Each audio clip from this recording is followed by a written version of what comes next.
everyone, and welcome to Season 2 of the Itsy Bitsy Zoomcast project, the ABCs and HCCs of early childhood education. We're using the letters HCC in the title of every episode because it is Holyoke Community College's 75th anniversary, and today's HCCs are hope, challenge, and courage.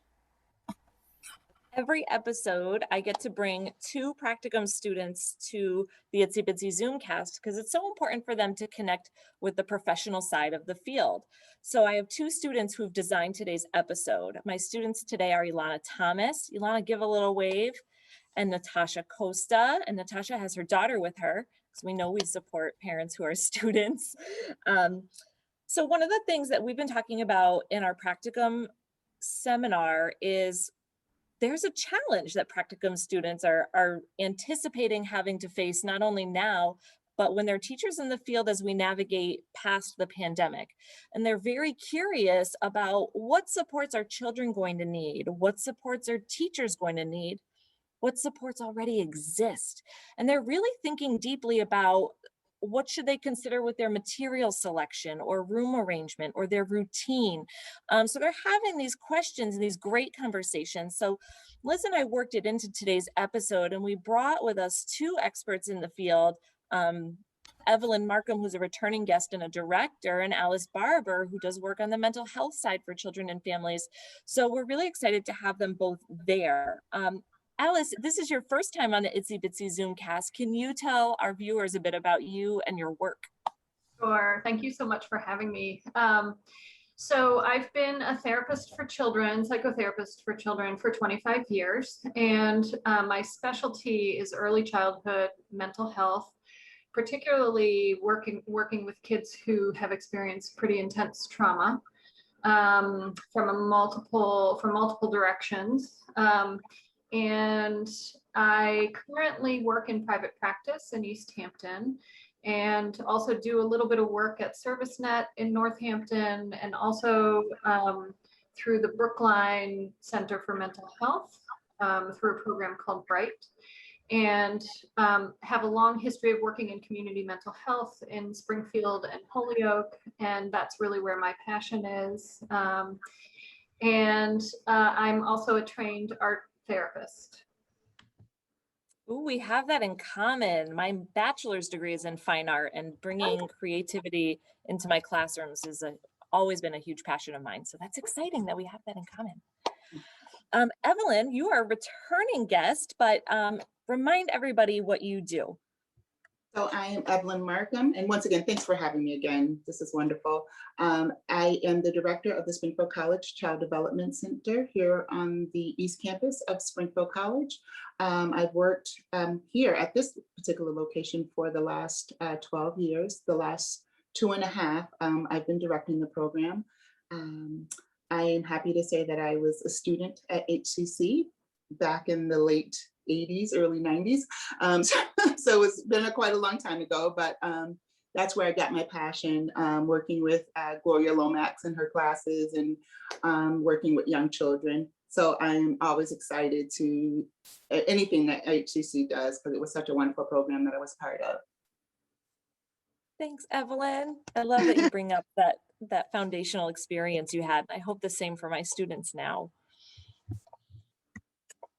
So we're going to start today by asking Alice to share a story that she shared with other people during the pandemic. And I've got my little stick figure here image that goes along with the story that Alice is about to tell.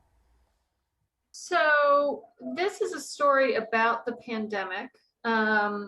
And really, all due credit to Dr. Bruce Perry, who is a trauma researcher and the author of The Boy Who Was Raised as a Dog. And it's really, I think, very important reading about trauma and children going through traumatic experiences. And he, at the beginning of the pandemic, and you can, on YouTube, you can find his podcasts. He talks a lot about how this pandemic is impacting children and really all of us. And one point that he made, and this is how I've chosen to illustrate it, One point that he made was that we are all impacted by this pandemic. No one will get through this pandemic and not have had stress related to it in one way or another. And there are, he's sort of divided people up into three groups, and one is a group of very resilient folks among us. So, and I want to be clear that resilience in humans is something that's created, you're not born resilient. Resilience has to do with lots of different factors, many of which can be manipulated and either are there or aren't there. So group A, so there are three groups of people standing at the edge of a cliff, just generally speaking. And group A is a group of people who, for whatever reasons, they are extraordinarily resilient. Hard things can happen to them, and they handle the stress and they recover from the stress fairly well.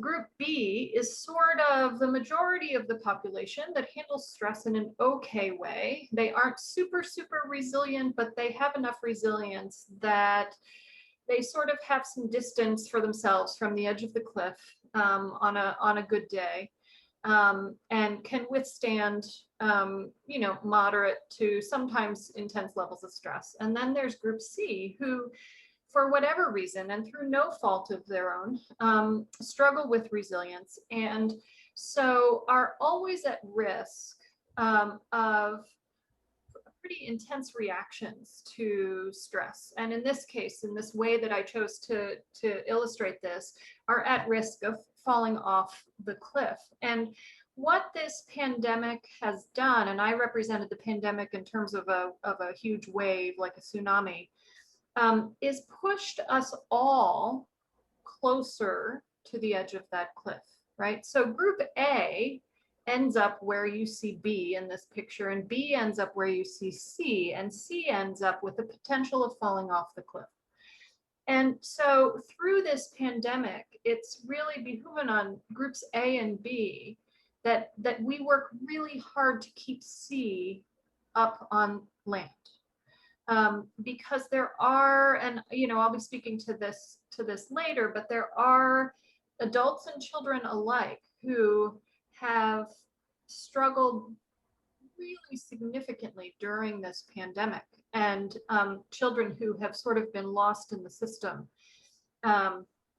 And so really, I can't underscore enough that we have all, even if we're doing okay, we have all been impacted by what I consider to be a global trauma.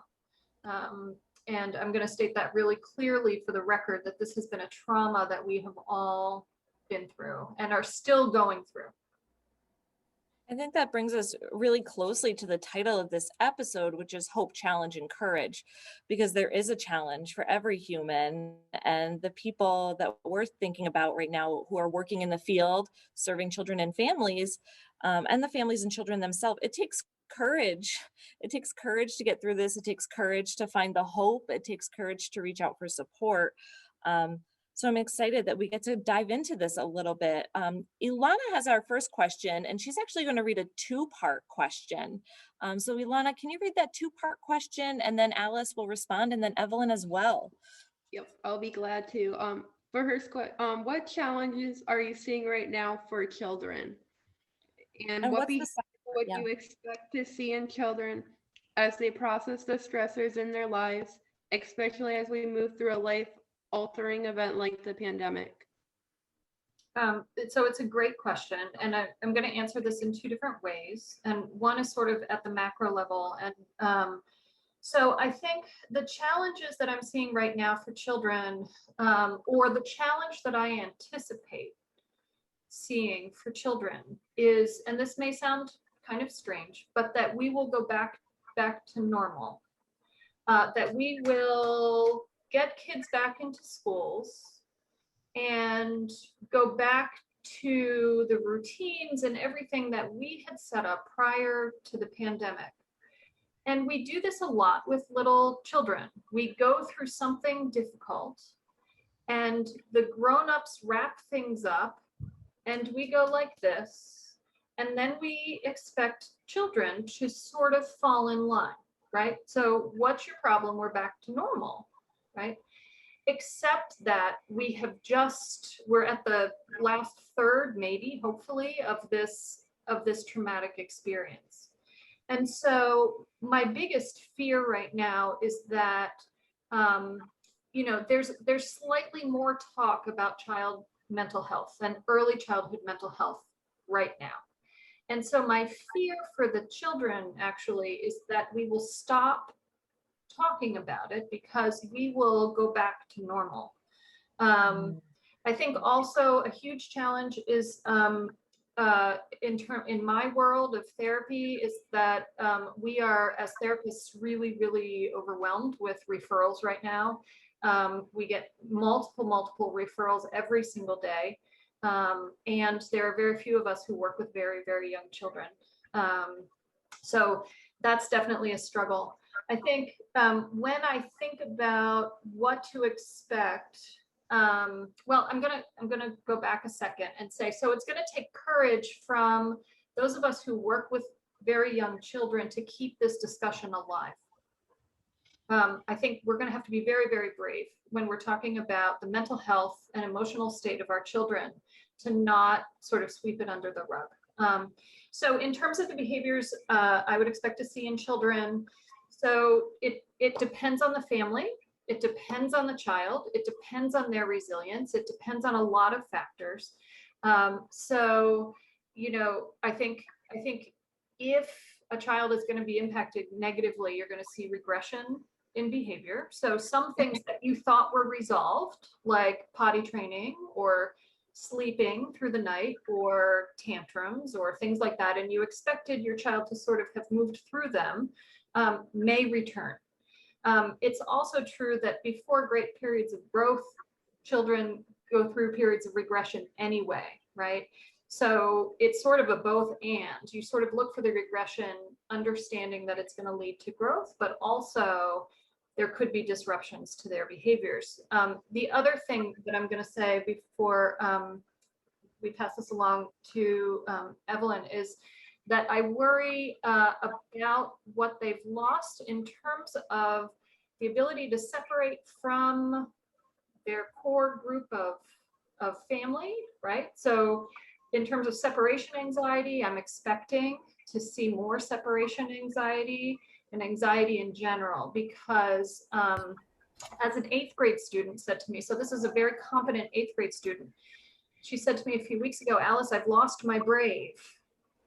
And I said, well, what do you mean? She said, all of those things that I was working on to be brave about and to have courage about before the pandemic, it's gone. And so we had to talk about how it's still there. It just has had other jobs to do right now. So I'm anticipating some increased anxiety, and also depending on the family, and I can talk about that in a future question, but it's going to be different for the middle class white family than it is for an Asian family right now in this culture, right? Yes. So anyway. Thank you, as I think about your answers and your lens as a therapist, and then I think about Evelyn, who is trying to prepare her staff, her teachers, her educators who have toddlers through older preschoolers, how to be that support for children and how to anticipate the changes in behaviors. Evelyn, what are your thoughts here? So as I was, listening, she talked really on a macro level and on a kind of a micro level. Kind of right now, what we see with children is a lot of questions that they have, and even with this pandemic, and even though the adults, we feel like we're wrapping things up, I think this is going to be an everlasting problem for quite some time for families. So we hear, questions, children are asking, well, after the pandemic, what's going to happen? So, they have some, stress and anxiety about what's going to happen in the future, being able to play with friends, our program, and as many programs are so much smaller than they once were. These children were used to having lots of friends. in their, surrounding them and in their presence, and just having a few and being able and having to be kind of separate from each other. So these are all conversations that we're having daily, because children are asking those questions. Fortunate enough, we haven't seen many regressions in their behavior, having a difficult time sleeping or eating or those kinds of things. But they're curious and they want to know, and they're asking those kind of tough questions from us as adults. And it's tough because we don't have all the answers. So we try to be forward thinking and say, in the future or it's soon, we're going to be at the point where we can play with all of our friends. So we really try to have that forward thinking mindset and that hope for the children. But it's really a difficult situation, just based on the conversations that we hear them, having, and they're using terms pandemic, they're using terms COVID. So they have the language because it's surrounding them all the time. So it's just how to manage that and keep children happy and in a good place. And knowing what they can do, how they can be leaders and helpers through all of this, so that they have some ownership and, some pride. And, if I wash my hands and I'm doing the right things, we are going to be okay. That's great. And, that leads into Natasha's question, because she's starting, one of the questions that Natasha brought into class was about okay, we know there's going to be regression. We know we can expect different behaviors and bigger questions, but then what do we do as the teacher? So Natasha, do you want to read that question that you designed? Yeah. So what might be some adjustments, curriculum modifications, book selections, and routines can educators support children with in their classroom? So in our, and unfortunately it's nap time, because I would have loved to be in the classroom to show you, but they have a huge wall of feelings and emotions, and they named each one of the characters that is on the wall. They've given the character a name, and they've talked about different ways. If they're feeling sad, what kinds of things can we do to help us when we're sad, or if we're feeling anxious, or those kinds of things, having lots of stories in their book corner about feelings. So the teachers are talking about that all the time. So what happens if John is sad? What kinds of strategies can he use? And they do a lot of breathing exercises, some mindfulness exercises throughout the day. I think it's also so important for the curriculum to be a curriculum in which children know what's happening. So the schedule of the day is, pretty steady, and, it's concrete, and children have a sense of what's coming next, because all around them in the world, they have no idea what's coming next. So and as adults, we have to have some grace with ourselves, because we don't know. So if we keep this area of their lives pretty stable, it's a wonderful thing for children. So those are some of the things that I see the teachers working on in the classroom, just being very consistent, having materials that address feelings and emotions, they do some yoga in the classroom in the morning, circle time, some mindfulness. They'll put on soft music for children. Just take a moment to yourself, quiet areas that children can just move away and just be alone if they need that. So those are some of the things that I see our teachers here, kind of adjusting their curriculum around, just having some mindfulness activities for children. Alice, what are your thoughts about adjustments to routines and curriculum and those types of decisions? I want to go to Evelyn's program. That's wonderful. Talking about belly breathing. So there's a great video that has Elmo in it that you can Google, and he teaches belly breathing to kids. I think, when I think about what I could add to what Evelyn said, it's actually more adult focused, and will also, I think, lead into the next question, but to really think about how this pandemic, I just went to a training by Stephen Porges, who studies trauma, and he talked about the paradox of this pandemic. about how we heal in connection with one another. And yet, in order to stay safe in this pandemic, we've had to be separate. Yeah. So it's like your brain could explode, right? Because in order for us to get better, we have to be in connection, but we're not allowed to be close.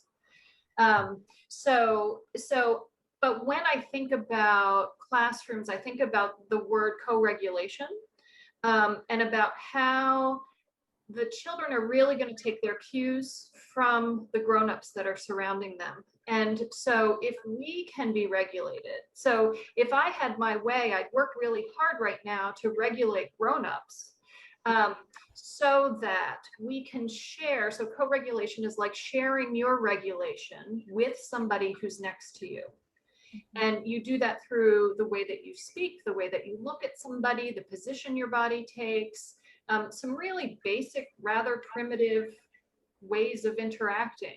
And so really, I think ultimately for kids, besides play and connection and moving their bodies, grown-ups need to be connecting, playing, and moving their bodies as well, because we really need the parents and teachers to be grounded in themselves so that kids can take their cues from us. So that must be why I now roller skate and hula hoop, Alice. I do kung fu now. So like, who knew, right? Like, I don't know. I kick things now, right? So we need to remember to play. Yep. It's important. We've been talking, Liz and I, every now and then about these itsy bitsy web threads, these little themes that come out of all of our episodes and thread right through.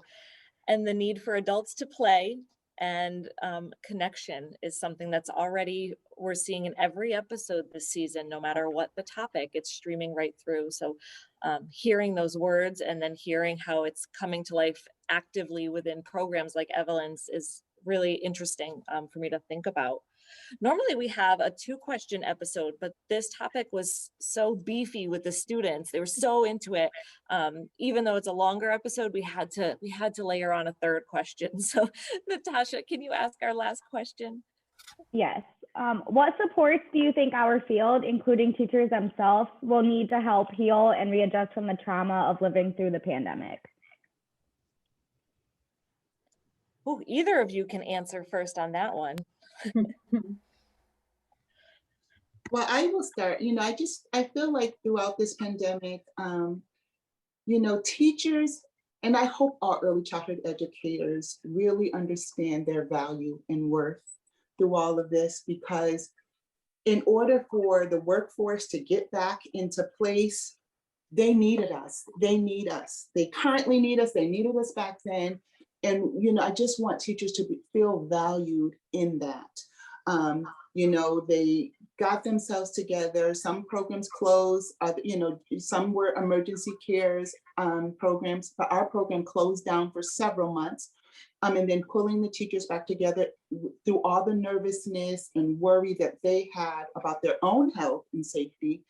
And then trying to pivot and say, okay, how are we going to care for these children and these families and do the work, just get in there and do the work. And, we got ourselves together, we got our plans together, everyone was on board, and we got back in there, and we have had a wonderful transition back.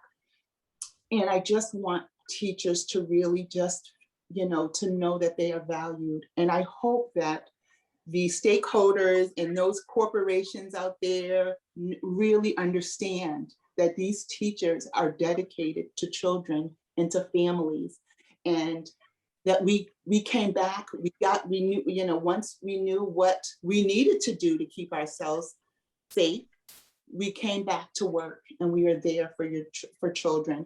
And I just, and once again, gives ourselves some grace.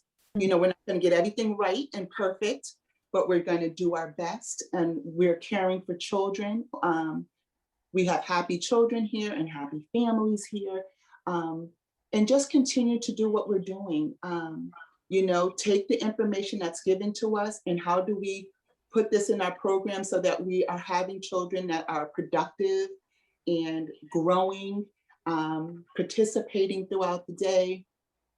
even with all the constraints that we've had to deal with, thank goodness some of those things have lessened. But we just want to support happy children. And so I just hope that, and especially early educators, teachers that are just getting into this field, know that they are worthy and they should be passionate about their career choice, and that they're valued. They are truly, truly valued in this space. So I hope they know that. What's interesting is the first word, Evelyn, that came to my mind about this question was validation. So I think it's going to be important for us not to say to early childhood educators, well, the pandemic is over. It really wasn't that bad. You were all right, right? And I think we do this a lot, right? So Liz, if you're talking to me at the end of the day and you say I had a really tough day, and I say to you, well, you seem fine now, right? I'm not validating the experience that you've had of your day, right? And we do this with kids all the time. Oh, you're fine, just get up, right? Yeah. And so I think what I don't want to have happen is for us somehow to look at teachers and say, "Whoa, that was that."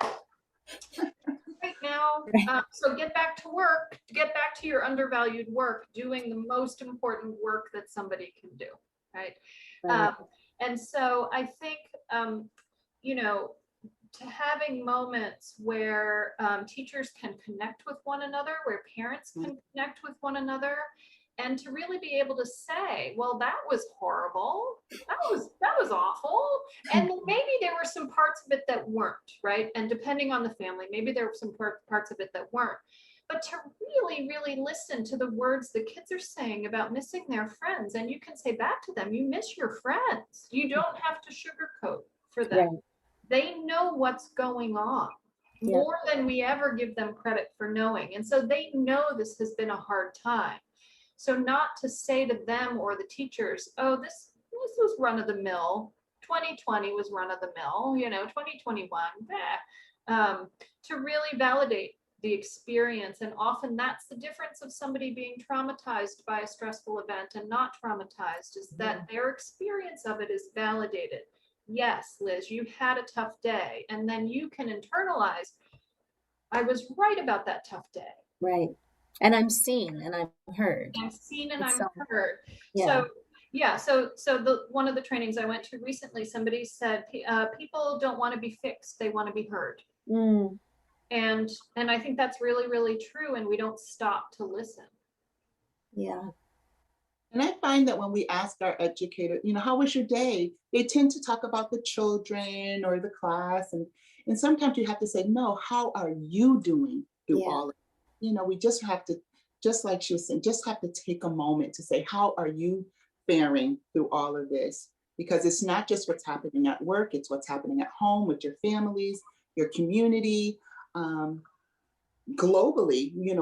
How are you dealing with everything that's going on? And then once teachers can kind of put their feelings into perspective, then we can so much more help the children and the other people that we are around, Well, I think, Evelyn, if you asked me that question with that intent that I see in your face, I would know that you are co-regulating with me, right? You are like, Alice, I really want to know. I really do want to know. This is not a superficial question.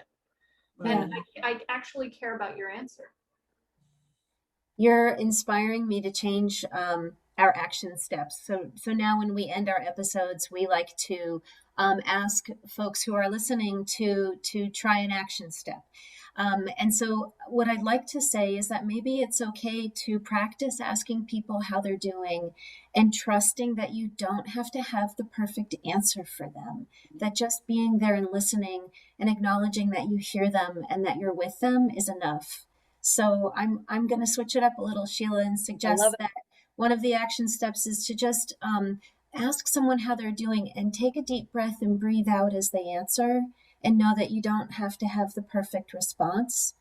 And I will say that the other action step we were thinking of is to remember the power of stories and to look in your classrooms and look at the books that you have for children and see if there's more that you need to add. There, just mentioning Elmo in belly breathing, there are some really wonderful books that are out there now and are being written now to support children. And honestly, I think to support the readers of these books, that as an adult, when I read a children's book to a child, I'm benefiting from the message in that book just as much as the child is. So we're going to include in the show notes some wonderful links to places that you can go to get ideas for books you can add to your libraries and your classrooms. And I just want to thank everyone so much for being here today. It's been so wonderful to be a part of this conversation with everyone. This is a really, really special episode. And I think the adjustment in our plans, Liz, was really appropriate. And another itsy bitsy thread that has been throughout all of this is this idea of thought partners, but it's almost like a caring partner. And I love that Liz and I have, in a way, been able to be that for each other in this digital world where we have this project where we've created a safe space to support each other and then in turn students. So this was a really meaningful episode, and I'm glad that the students got to hear more about what they are curious about, which is what can we do and what are we doing that's already worth it, you know, and you all brought that forward. So Alice and Evelyn, the deepest gratitude from Liz and I. And Ilana and Natasha, thank you. A lot goes into the design of these episodes, and we present some nice, clean questions, but what happens behind the scenes is, you know, weeks worth of online dialogue with the students and then a small group trying to solidify those into the right questions to get the information that we're hoping to hear. So the biggest thank you to everyone who brought this conversation together. And of course, thank you to HCC Marketing because they edit and caption and promote these videos. So thank you to everyone. As always, if you have questions or suggestions about the Zoomcast, you're welcome to email Liz or I, and information about Alice's work and Evelyn's work will also be available. Thank you, everyone. Thank you. Thank you. Thank you.